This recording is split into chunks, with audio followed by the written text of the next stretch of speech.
This star belongs to a group of very brilliant, deep blue color stars, which have been observed by almost all cultures in the world. One of the reasons why so many telescopes have been built in Chile is due to the whole area surrounding the Southern Cross. This was influenced by Tiahuanaco. The whole idea of the Chacanas was also later taken by the Incas. In order to navigate, you need a fixed point, a point from which to take measurements. They represent the magical power, the mana, brought by the Pleiades, which allowed fishing in the high seas and the arrival of tuna fish to the island. Paranal has a reputation for having 330 clear nights per year.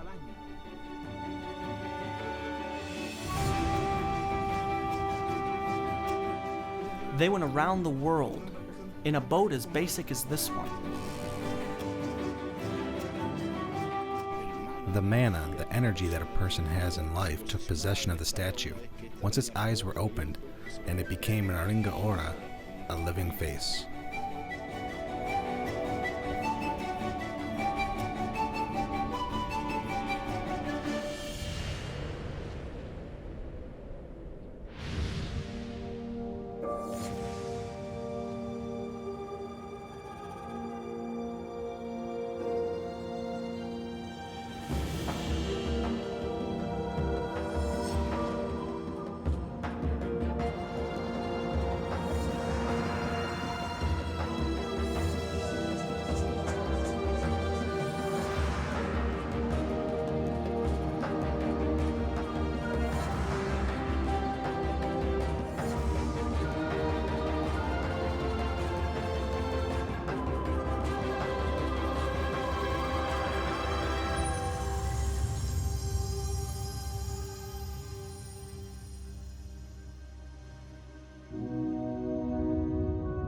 The stars in the sky form all types of shapes, which humans have arbitrarily classified as constellations. Several of them are crucial for sailing at high sea. Explorers and adventurers in search of new territories depended heavily on the positions of stars, as to not lose their way during their journey into the unknown. The Southern Cross is one of the most important constellations in the southern sky, while in the north, the Polaris star plays a similar role. How important are constellations now in the 21st century?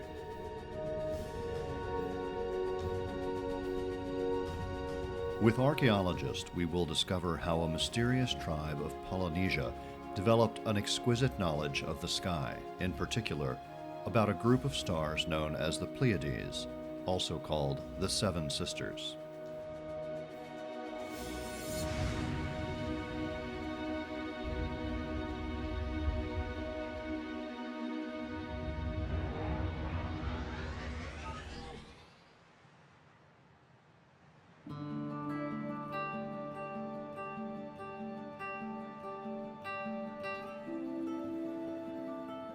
We start our journey in search of the brightest constellations of the night sky, in the middle of the Pacific Ocean, in one of the most isolated spots on Earth.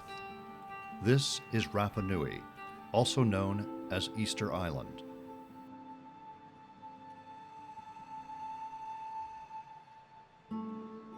We meet archaeologist astronomer Edmundo Edwards, who has devoted his life to unraveling the secrets of this mysterious island.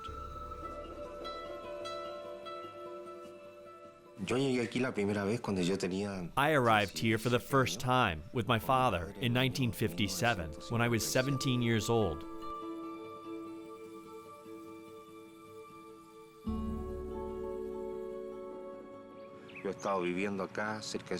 I have lived here for almost 50 years and became interested in this subject around 15 years ago when a group of astronomers came to the island and started visiting all the monuments here.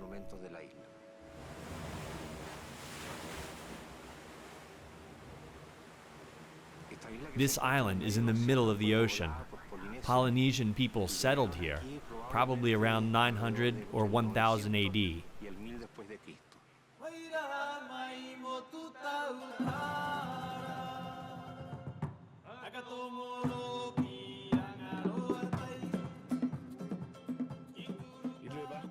Easter Island is one of the angles of the so-called Polynesian Triangle, which comprises Hawaii in the north, the Aotearoa Island, known as New Zealand, towards the south, and Rapa Nui, here in this corner of Polynesia.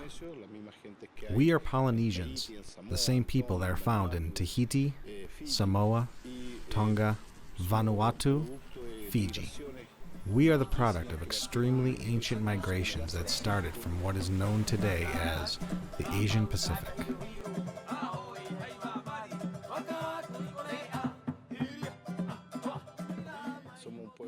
We are a happy people who love our culture, love our land. We are also warriors. We know how to fight, and we like it.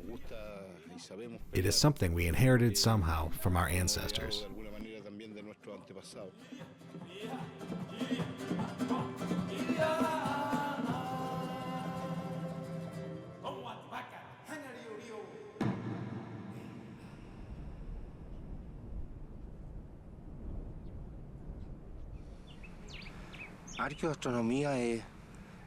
Archaeoastronomy studies the vision of primitive people, or ancient people, about the design of the stars, celestial bodies, and how they were used in their calendars.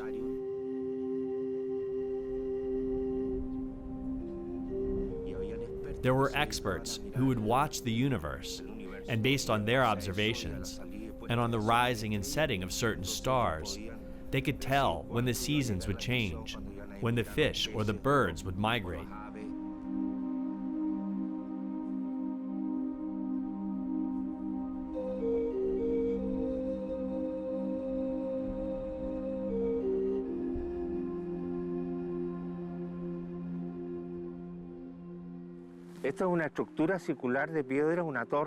This is a circular structure of stone, a hollow turret called tupa, with an entrance. These structures, there are 26 across the island, were inhabited by the ancient priests, who were astronomers and who would determine time and calendars.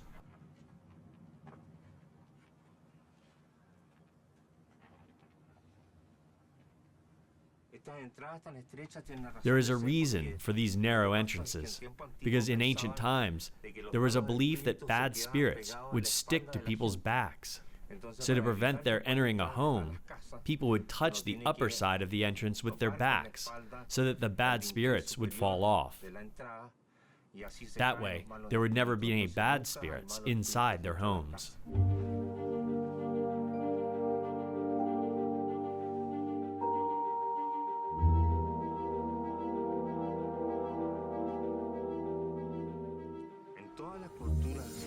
In all cultures of the world, people have had great respect for those who understand the movement of the stars. Because stars are a very strange thing. Suddenly they appear and suddenly they disappear. The moon changes. What does all this mean to those who watch the sky? Here at Easter Island, as in all of Polynesia, there were priests called Tuhunga, who were experts on the matter and would devote their lives exclusively to observe these phenomena.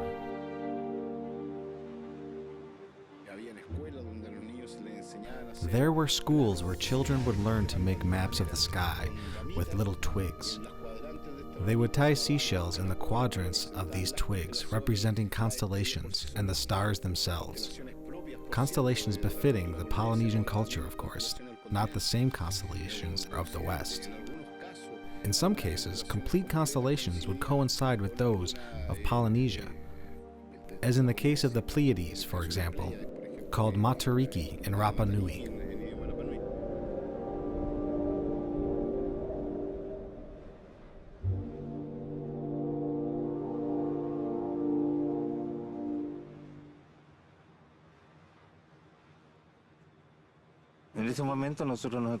We are standing in front of Ahuvanapu, one of the most emblematic altars on Easter Island, since it has beautiful masonry.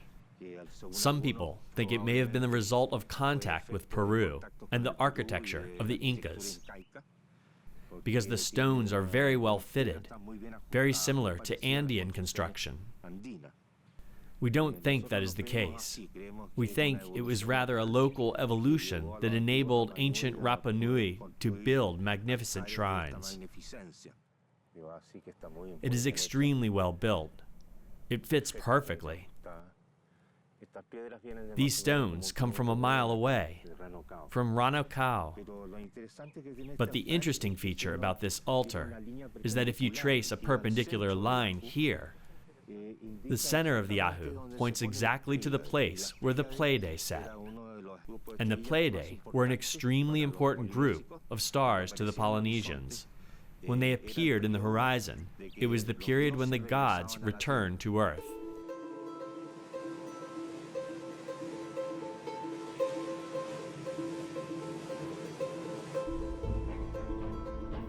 The Pleiades are a star cluster visible at night to the naked eye. They are situated 450 light years away from us and were formed around 100 million years ago. The Pleiades appear before the sun rises on November 20th in the horizon towards the east of the island. And after that, they are visible until around May 7th. On May 7th, they set in the horizon toward the west and do not appear again until the beginning of June or mid-June. They are also important because that is the time when the New Year starts here on Easter Island.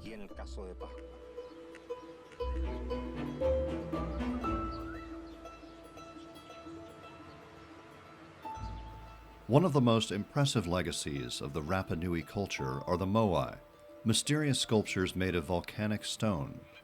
It's a riddle how the people of Easter Island managed to transport these gigantic constructions all over the island. What is their meaning? Did their eyes also point towards the sky and the stars?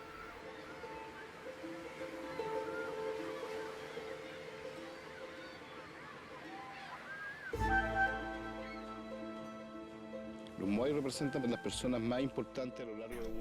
represent the most important people along a genealogical line. I mean, a family could have 10 Moai in their altar. That meant that there were 10 really important people, the mana, or people with great energy, who were worthy of being remembered. Through this statue that lingered, the ancient belief in the island is that the mana, the energy that a person has in life, which some call the soul, the spirit, would take possession of the statue once its eyes were open. Then it was no longer a Moai statue, and would become an Oringa Ora, a living face.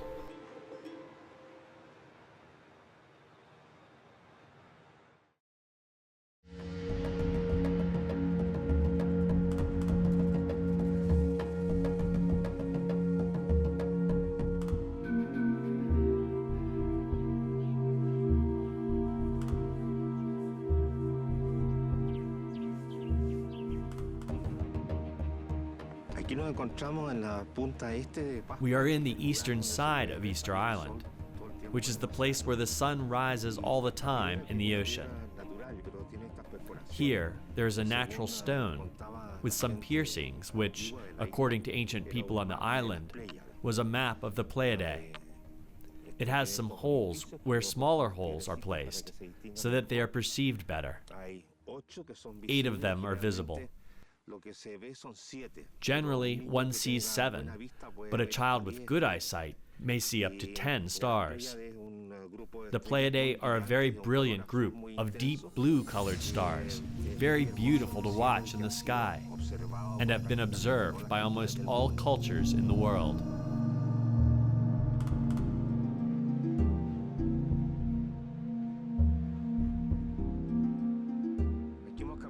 We have walked about 200 yards from the stone with a map of the stars. Here, we find the famous stone called Papawiatu. This is a stone where the priests and chief of the island would gather to observe the rising of the Pleiades.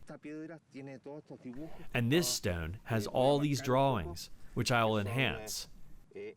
These are hooks, fishing hooks. They are very stylized, since they are not exactly like a fishing hook.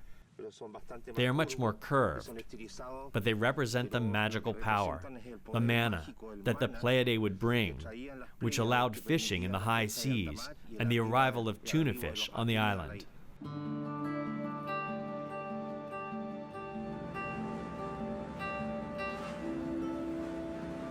On Easter Island, we have the most beautiful skies in the world because there is no light pollution. We have no cities, no lights to hamper our watching the stars at night. This is something that has been lost in cities because people there don't watch the sky anymore. They don't see anything. That is very sad, since stars are among the most beautiful things we have. They are also important because they mark certain periods of happiness and sorrow. They show us the period of the year when fish and birds migrate, when sustenance will reach all the world. People in general should be more interested in stars. It's not just a subject for astronomers, or something we can look up on the internet, or watch from large telescopes, such as the ones we have in Chile. Unfortunately, I think we have lost our natural ability to watch the stars at night, and I think it's sad.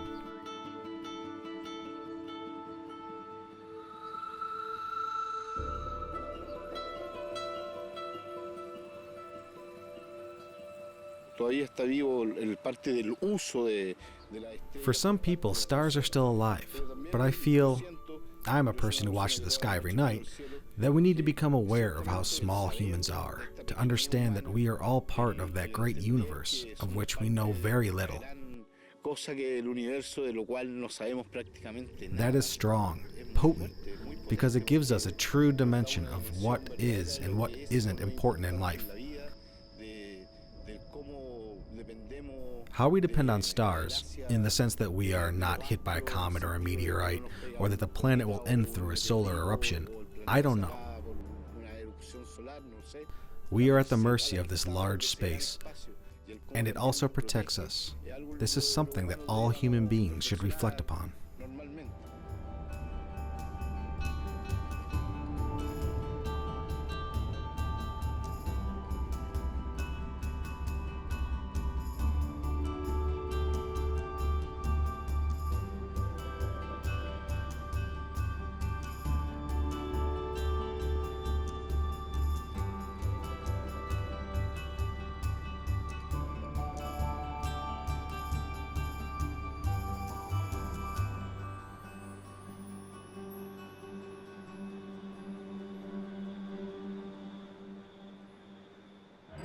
We travel to the extreme south of the American continent.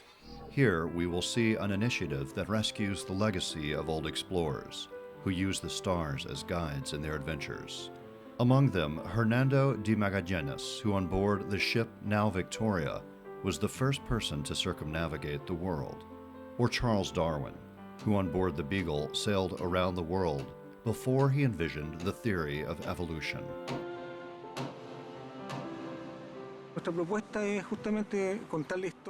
We propose, in fact, to tell the story of great seamen in the area, visiting them on board of their ships in an interactive way.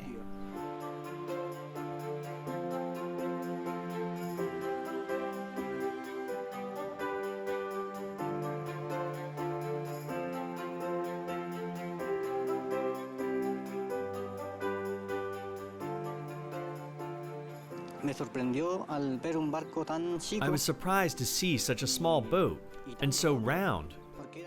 Because this was a round boat, like a nutshell almost, it had no draft to hold it into the water.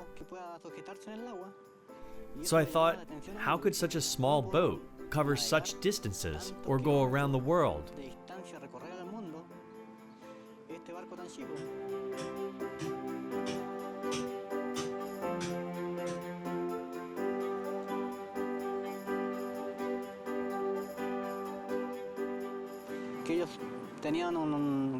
They used an astrolabe and other instruments for navigation.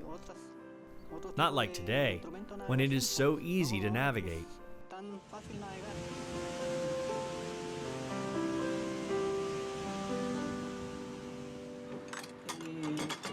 This kind of instrument is the nocturlabe.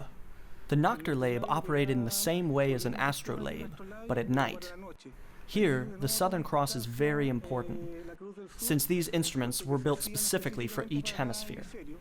These are for the Northern Hemisphere, but later they started to use it for the Southern Cross. The use of these nautical instruments allowed sailors to find their positions perfectly at night. The Southern Cross made it easy to find the South Celestial Pole by projecting the main mast of the cross towards the south about 3.5 times. The point where this projection ends corresponds to the South Celestial Pole. It can be said that these types of naval expeditions, such as the one commanded by Hernando de Magallanes, are an important cornerstone in the history of navigation. To pass through oceans, such as the Atlantic Ocean, also called North Seas, implies a technological change, particularly in the construction of the ship, and also in the technical area, in the use of the helm.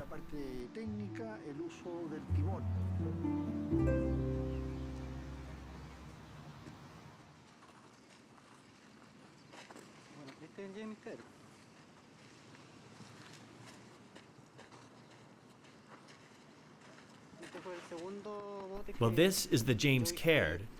It was the second boat I built, after the now Victoria. This is the Beagle, and it is the fourth boat we are building. This wood I have here are curved pieces which we use in the frame.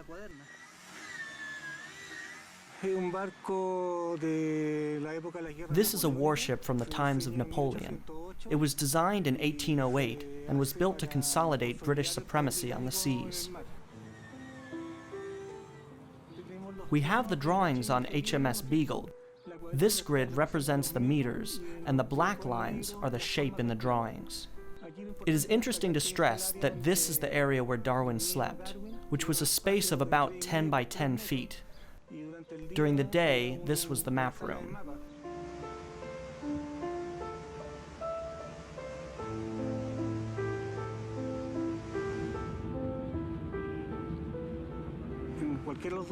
In any of the two hemispheres, you need a fixed point to navigate, a point from which to take measurements.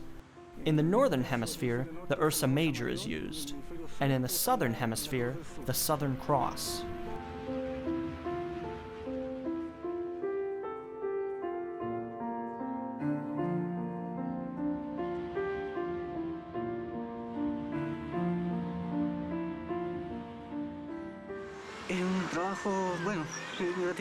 It is nice work, gratifying, as you say.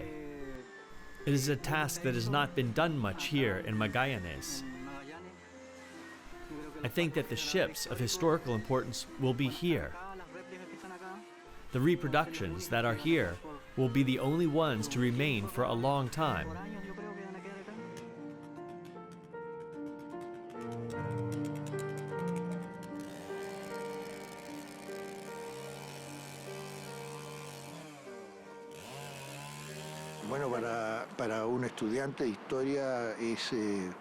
Well, for a student of history, it is very important to have a chance to see the physical features of a ship like the Neo Victoria, or what the Ancud schooner looked like, or the Beagle.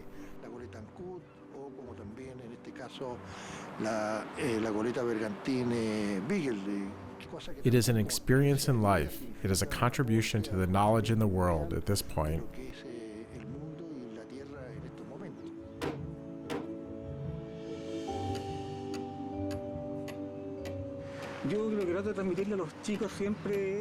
What I always try to impress on children is, look, think that with very little knowledge, since they had no compasses or anything like that, with the knowledge of a high school student in second grade today, with arithmetic, algebra, they managed to go around the world in a basic ship like this one.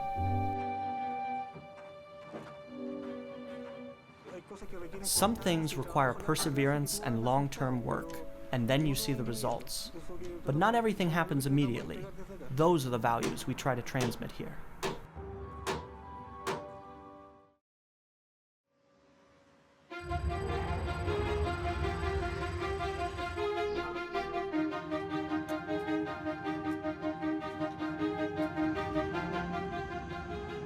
We travel with astronomer and winner of the National Science Award, Jose Massa.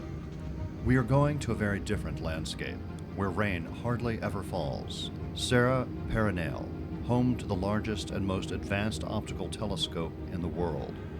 It is operated by an international organization made up of 14 European countries, as well as Brazil. Using the impressive technology of the telescopes in Paranal, our mission is to obtain a spectacular image of the Southern Cross.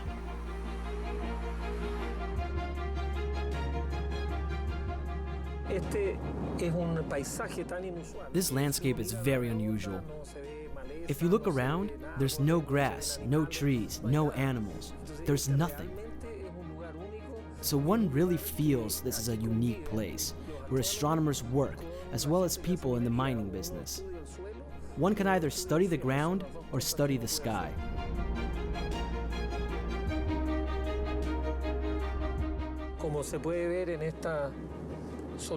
As you can see, this isolated landscape with dry air, no artificial light, and the large number of clear nights was the site chosen by the European Space Observatory to build its very large telescope.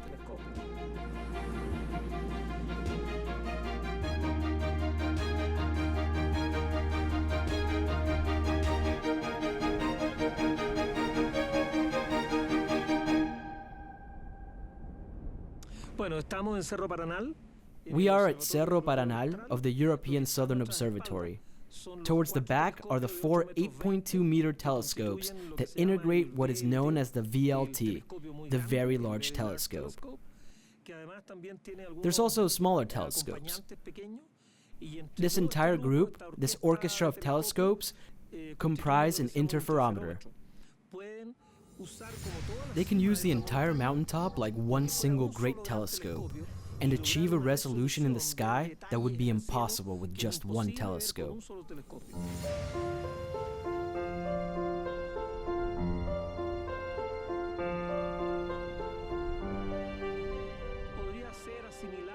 It could be adapted like a great zoom, where one can see extremely small details. We can see an insignificant fraction of the sky, but with extraordinary resolution.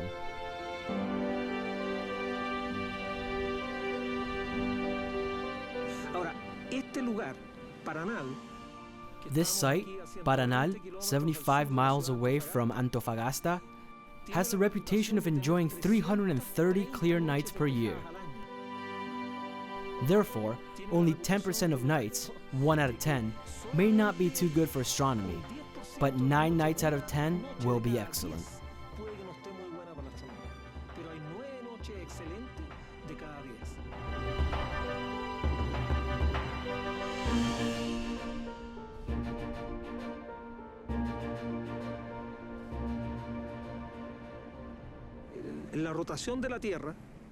Due to the rotation of the Earth, if you're in the northern hemisphere, as most developed countries are, you can't see the southern skies.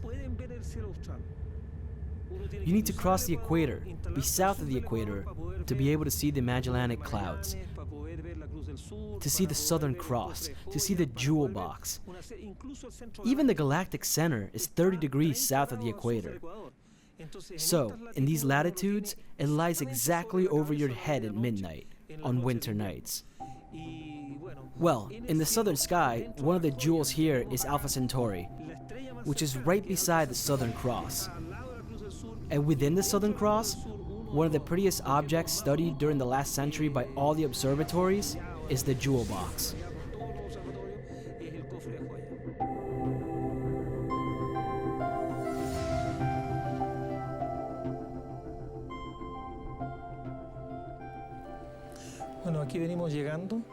Well, here we are, reaching the heart of the VLT telescope.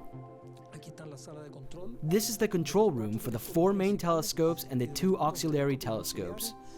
You can see how they are working at night. Tonight, all the telescopes are operating, but there is nobody inside the telescopes, since the bodily temperature of humans would cancel the observations. One needs to work at a distance of 500 meters away from the telescope. And now, we're going to one of the control units to see what they're observing tonight.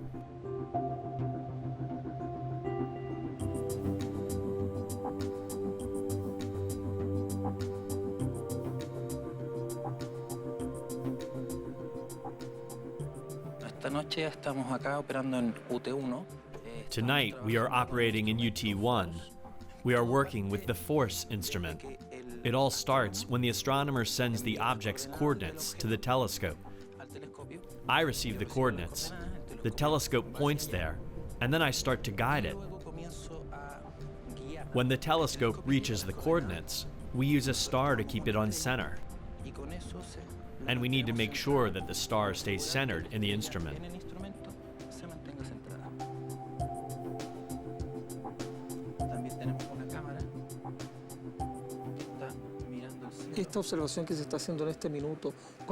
How long will this observation take? The actual time of the observation will take an hour and a half. During that time, various images are taken so that the astronomer can later reduce all that data. After that, we are going to take a standard, well-known star so that the astronomer can carry out the corresponding calibrations. Exactly.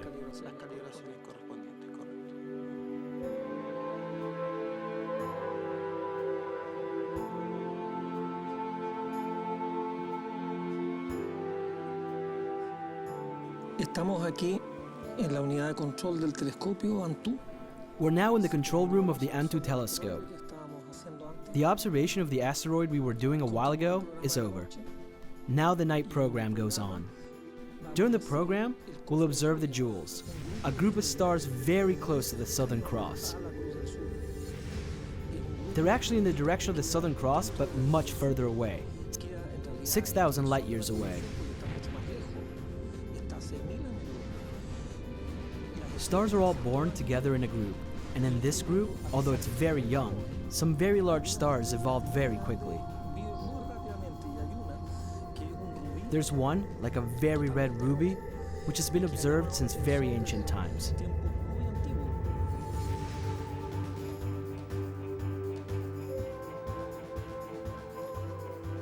The Jewel Box, the Southern Cross, Alpha and Beta Centauri, and the Coalsack Nebula are all towards the south, quite visible from Chile. These objects are observed in the north of Chile, but cannot be observed from the northern hemisphere. That is one of the reasons why there are so many telescopes in Chile. Precisely because one can observe the Southern Cross area, the Magellanic Clouds, the Coalsack, and among other small treasures, the Jewel Box, which lies beside the Beta Star in the Southern Cross.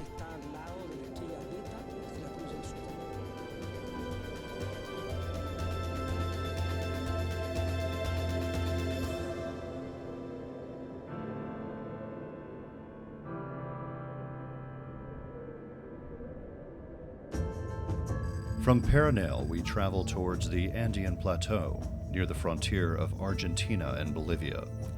This area was home to the Incas, who came from what is modern-day Peru. It was also known as Tiwanaku, from what is currently known as Bolivia, and home to the Lican Antay, or Atacama people.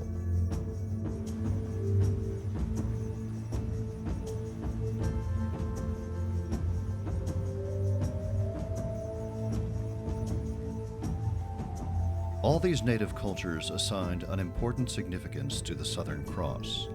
It is not the Catholic cross that was brought by the Spaniards, but rather the Chicana or Andean cross, which these people could see above the night sky.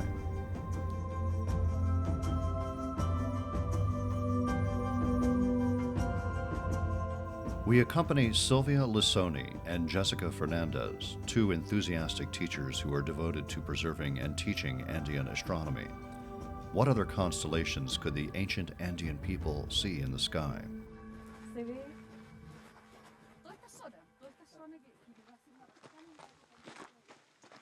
Well, what do we see here? Here we have one of the things that are also seen in the sky. This is the river, the Puri River, which was called Mayu by the Incas. The Mayu River, where the Yagana walks in the sky. And it gets lost, since even from afar, it looks like a worm with many legs, like centipedes. I know what centipedes look like.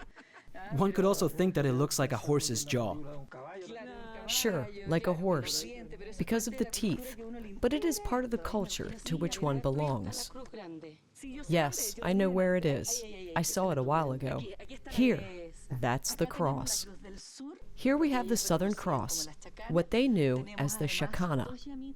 We also have two small llamas watching. If you look, there's a figure similar to a man. Do you see it? His hands are raised up. It is a special-looking figure there, and on top, there's this part where the Spaniards also left an imprint. But what is amazing about this is that it has an influence from Tiwanaku. The Tiwanaku developed this whole idea of the Chacana, which was later taken by the Incas.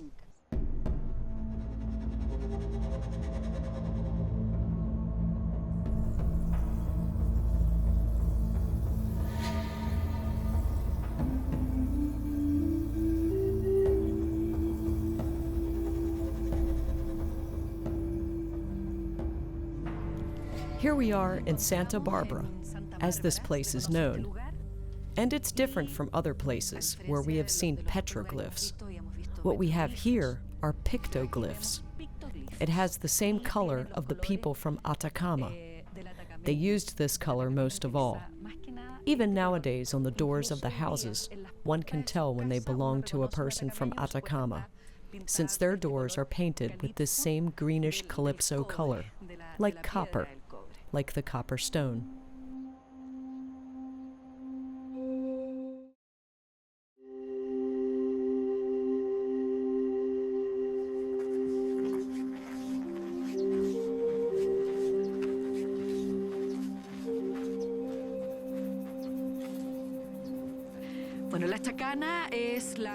Well, the Chacana is the Andean cross. It's quite known through the souvenirs taken by the tourists in their bags. But it holds a lot of symbolism. To begin with, it's like a ladder. You see the Wapala, which is the indigenous flag. Well, everything that goes down, like a ladder, also goes up. It includes both the masculine and the feminine. On top, there is a condor, which is very symbolic for Andean cultures. To watch it in the sky, near the gods, near the moon, the sun. It glides in the sky, right? It holds all that strength. And below, you have man. He also has basic concepts in his values. To be hardworking, truthful, honest, and faithful.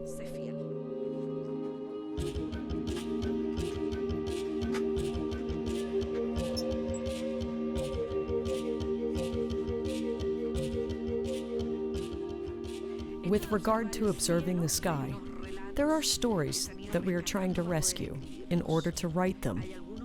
Some grandparents relate them to their grandchildren, but not usually. So now we have this idea of recovery, to speak about the Paniri, to speak of what the Tudor Hills were. You know, people say to me, I had never heard this before, but I think my grandfather... Why? Because the Spaniards repressed the native culture. To begin with, the Konza language. If somebody spoke the language, they would be beaten up. Their tongues would be cut off. So they were systematically repressed. But even so, what little remains can be useful.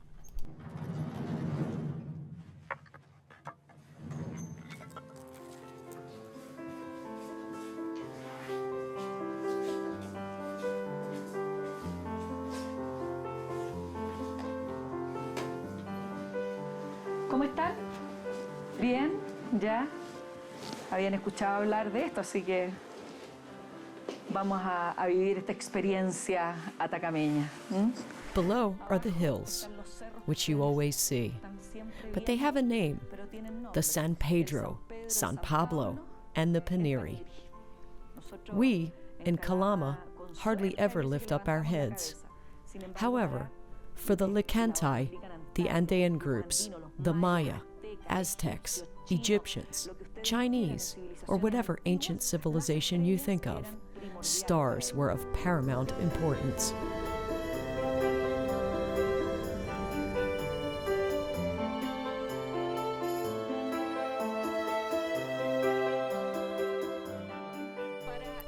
The Southern Cross was given that name by Hernando de Magallanes. Usually, in the Southern Hemisphere, names are linked to sailing. That is, as I mentioned before, we currently do not watch the stars, but for ancient cultures, for sailors, they were very important.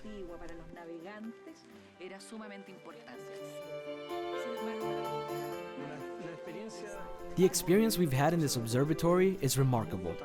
It's a nice presentation of astronomy, both of ancient astronomy and all the myths associated with the distribution of stars, as well as the objects in the sky. They've explained what they are, and I saw in the children a lot of motivation. They listened and paid attention. It combines astronomy, culture, history, attachment to the land. And I think it's very interesting so that people can appreciate the wonderful sky that we have above us.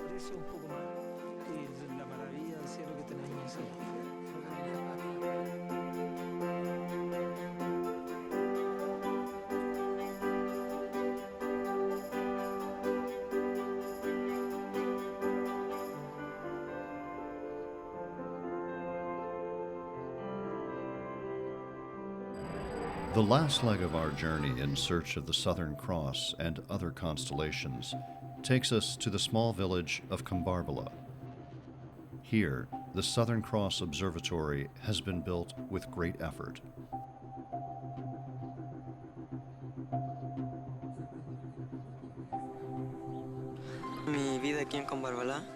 My life here in Kambarbala has always been simple, since it's a small village and people are pleasant. I lead a quiet life in Kambarbala since nowadays there isn't too much annoying noise from cars.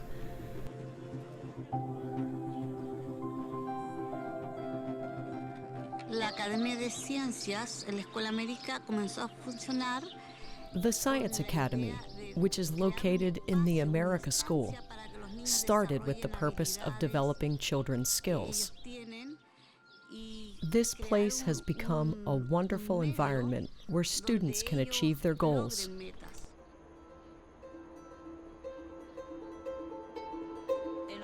The Southern Cross Observatory is the largest observatory for astrotourism in South America.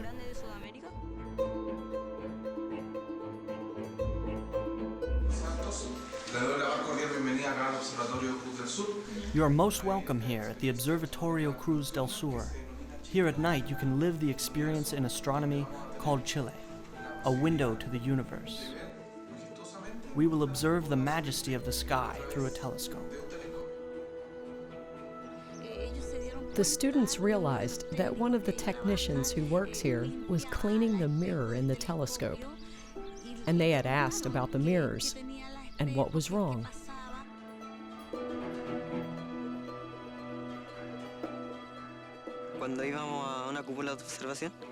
When we were going to one of the observing domes, the guide had to stop the tour for a while since the lens was dirty.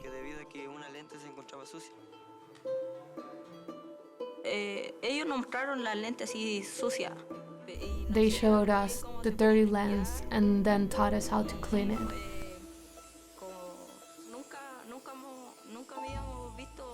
Since I had never looked through a telescope, it was quite exciting.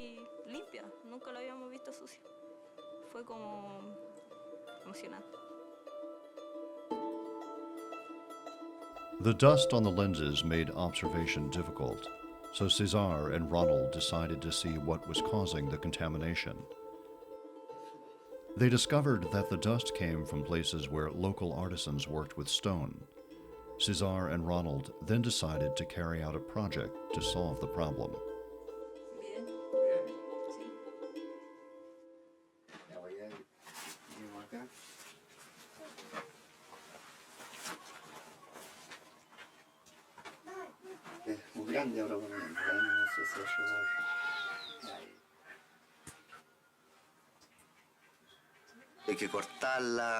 It is very big now. It has to be cut, and then the shape assembled. Then it needs polishing. Dry polishing is not the same as polishing with water.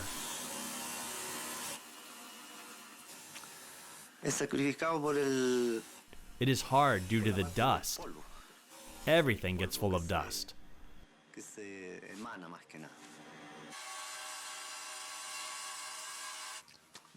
Look at the dust. If one cuts a stone dry, dust goes all over the place.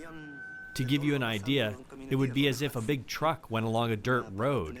Everything gets full of dust, and when there's no wind, the dust remains.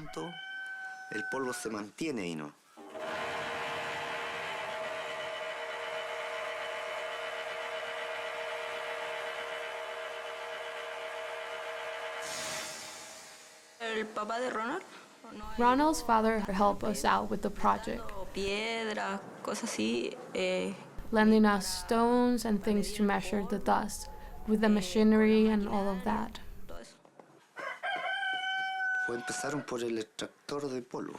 They started with the dust extractor.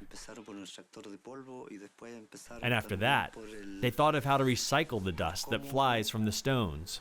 Reciclar el polvo de la piedra.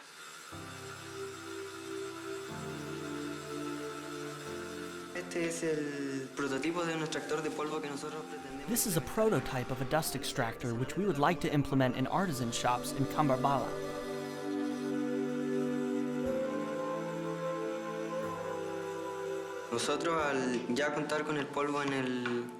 Once we have the dust inside the container, we can recycle it into a brick. We're going to build a brick out of recycled dust.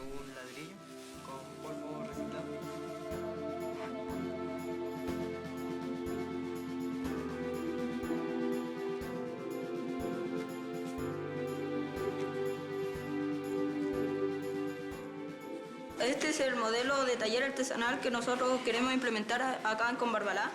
This is a model of an artisan shop that we would like to implement in Cambarbala. It is built with recycled bread. It also has a mesh around it, and the dust extractor is inside the workshop. It would be good for the observatory since the telescope's mirrors would not get dirty and the stars could be observed more clearly.